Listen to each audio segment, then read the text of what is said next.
Founder of Neurodiversity in Business. Dan, good morning. Morning, pleasure to be here. Thank you for being here. I know it's early, but appreciate you being here. First of all, how is Tech Week going? Tech Week's been fantastic, and it's really pleasing to see Birmingham at the centre of this focus on technology.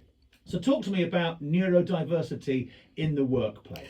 So neurodiversity is a beautifully simple concept. It's just cognitive diversity. Just as some of your listeners will have lovely long blonde hair and some will have short black hair, why would we not expect our brains to have developed differently just as our physical attributes have? So public will probably understand this more in terms of autism, ADHD, dyslexia, and a few other topics. But actually, it's a really simple idea that we are all different in terms of how we process information, how we socially interact. And there's a real competitive advantage to getting this right for UK PLC. It can be a superpower.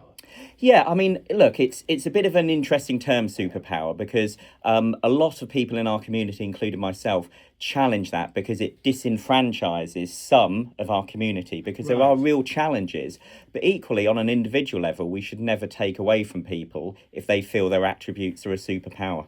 So talk to me about how important it is and why potentially it's a good fit for tech. Well, the first thing to say is that we are the 1 in 5. So we are 20% of the workforce, and that's not a commonly understood statistic. I didn't know that. Yeah, so when I kind of go into boardrooms, I've never been in a boardroom where they've said, oh, we don't have neurodivergent staff, we don't have neurodivergent people working for us. But what they don't necessarily have is a proper programme around neuro-inclusion at work. In terms of your question, why is it important is that big tech companies, a small number, are doing this and doing this pretty well. And what they found is that they're tapping into a significant talent pool that's out there. And as you know, there's a war for talent in the tech industry.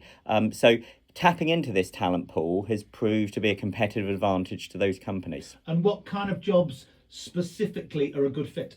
Well, I'm really glad you asked me this because I always rally against this as well. Because if we, for example, if a big tech company goes out and says, right, I'm going to make sure that X% of my software developers are autistic or ADHD, etc. What that tends to do is that tends to reinforce existing marginalizations in our community because you'll get disproportionately white, male, middle class from a certain type of university. Rather, the thing that I counsel is that we should be going out and understanding, right, where are those strengths of the individuals and how can they map into what we need as a business? So what changes need to happen, if any, to speed this process up? Well, I think the biggest thing is the cultural acceptance and trying to remove stigma. Yeah. So, for example, post-COVID, it's perfectly acceptable for me to say to my boss, I'm going to be leaving the office at 4:30 on Friday because I need to pick my little girl up from karate. You know, that's normal. What's not normal, and there's still a real stigma around it, is me put my hand up in the middle of a meeting and say, sorry, boss, I'm really not feeling this meeting. I'm not processing the information in the same way as you're intending it. You know, we've not had an agenda. We've not got anyone taking notes in real time. We're not reconfirming and clarifying action points, etc. So there's a real stigma around me, Dan Harris, standing up in the corporate world saying I'm autistic and I'm ADHD. But that's what we're trying to break down through, you know, great stuff like the Birmingham Tech Week where neurodiversity has been a key part. And so for that to happen then, is that a law change or just an understanding from more companies that that's how they have to operate?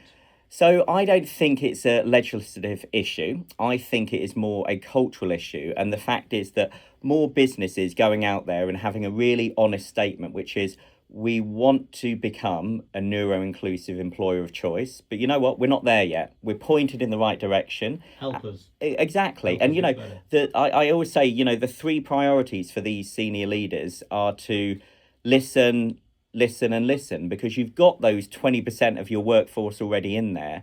And I counsel against the rush to hire, because often what happens is you then get those 20% in the workforce putting their hands up and saying, sorry, I've been here 15 years. This isn't a terribly neuro-inclusive workplace. Why are we hiring more talent? Let's fix what we do internally.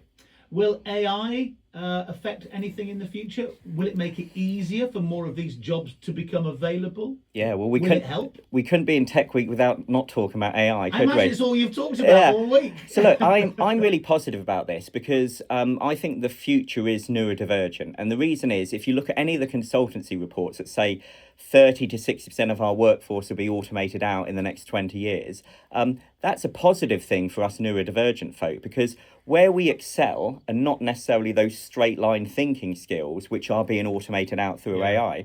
Where we excel is the creativity, the innovation, the problem solving. And, you know, bless them, the humans we think are probably a bit better than AI at the moment. Yes, exactly. It's a very interesting time, isn't it? So if anyone's hearing this who might be neurodivergent and think, oh, actually, I hadn't thought about a career in tech, what would your advice be to them?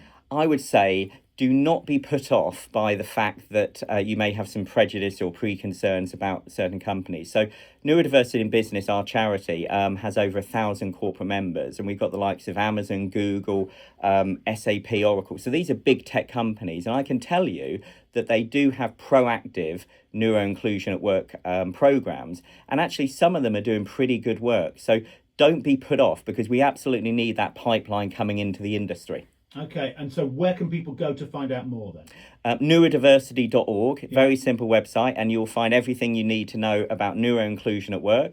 And equally, membership is free, so please get in touch and we'd love to speak to you. Dan, really good to meet you, really good to find out all about this, and enjoy what's left of Birmingham Tech Week. Pleasure, thank you. Thank you for being here.